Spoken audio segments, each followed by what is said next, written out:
les esthéticiennes et les esthéticiens qui déchirent, j'espère que vous allez bien. Aujourd'hui, j'ai envie de vous parler d'un sujet qui vous fâche, c'est les mauvais avis Google ou les témoignages Facebook. Ah, regardez, c'est magnifique, des jolis petits chevaux qui font la course.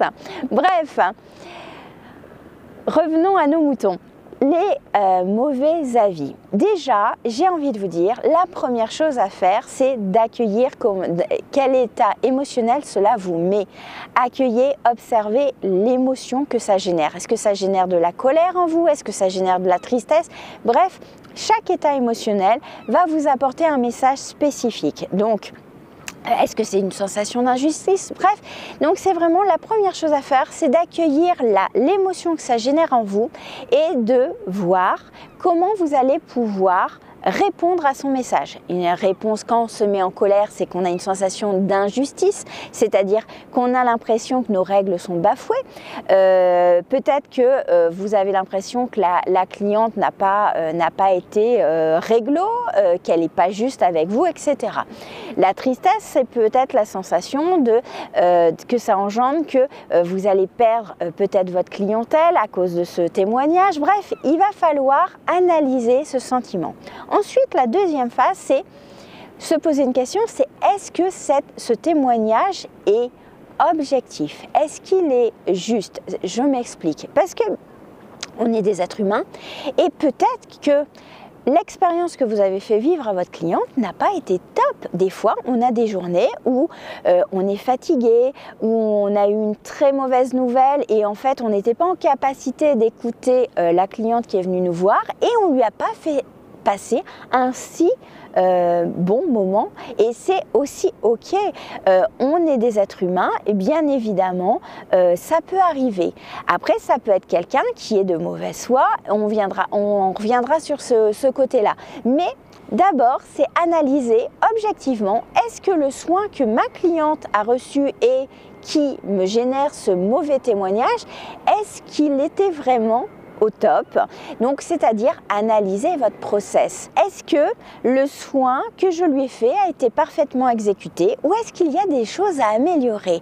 Et donc la première chose à faire quand on a un avis négatif, déjà c'est de remercier la personne qui vous le fait. Pourquoi? Parce qu'en fait, elle vous aide à progresser. Elle vous aide à progresser soit dans le process de vos soins, parce que peut-être qu'il y a des choses à améliorer.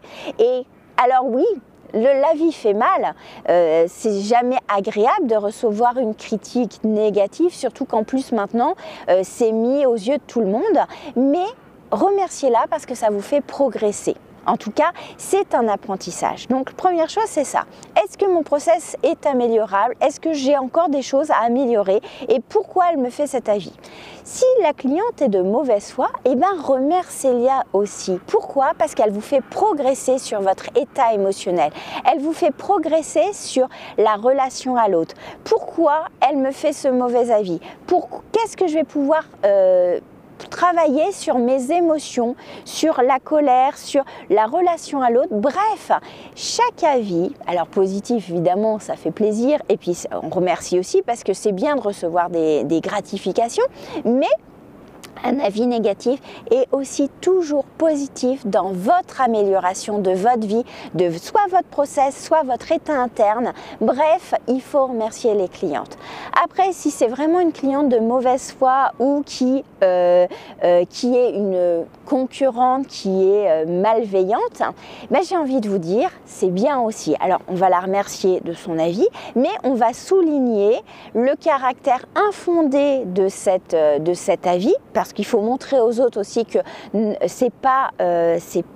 n'est pas juste, il n'est pas réel, il n'est pas de bonne foi. Par contre, c'est bien aussi.